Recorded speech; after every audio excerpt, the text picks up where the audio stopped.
Channel CV breaking news. সারা দেশের প্রশাসনিক কেন্দ্র সচিবালয়ে এক ভয়াবহ অগ্নিকাণ্ডের ঘটনা ঘটেছে। রাজধানীর সচিবালয়ে জনপ্রশাসন মন্ত্রণালয়ের ভবনে এই অগ্নিকাণ্ডের ঘটনা ঘটে। আজ অর্থাৎ 30 নভেম্বর ঠিক দুপুর 2টার দিকে প্রথম আগুনের খবর পায় ফায়ার সার্ভিস। সূত্রের খবর অনুযায়ী আগুনটি লেগেছিল সচিবালয়ের নতুন ভবনের 10ম তলায়, যেখানে জনপ্রশাসন মন্ত্রণালয়ের কার্যালয় রয়েছে। আগুনের খবর পাওয়ার সঙ্গে সঙ্গেই দ্রুত ব্যবস্থা নেয় ফায়ার সার্ভিস। ফায়ার সার্ভিসের কন্ট্রোল রুমের ডিউটি অফিসার লিমা খাম বিষয়টি নিশ্চিত করে জানান, খবর পাওয়া মাত্রই ঘটনাস্থলের দিকে ছুটে যায় ফায়ার সার্ভিসের 3টি ইউনিট। ওই 3টি ইউনিটের নিরলস এবং সম্মিলিত প্রচেষ্টায় শেষ পর্যন্ত আগুন নিয়ন্ত্রণে আনা সম্ভব হয়।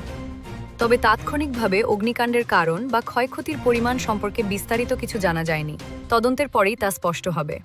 সচিবালয়ের মতো গুরুত্বপূর্ণ স্থানে এই অগ্নিকাণ্ডের ঘটনা স্বাভাবিকভাবেই উদ্বেগ বাড়িয়েছে। আগুন লাগার কারণ জানতে তদন্ত শুরু হয়েছে। এই বিষয়ে কোনো নতুন তথ্য এলেই আমরা আপনাদের জানিয়ে দেব। আমাদের সাথে থাকার জন্য ধন্যবাদ। খবরের পরবর্তী আপডেটের জন্য চোখ রাখুন আমাদের চ্যানেলে। Subscribe now for daily news and updates.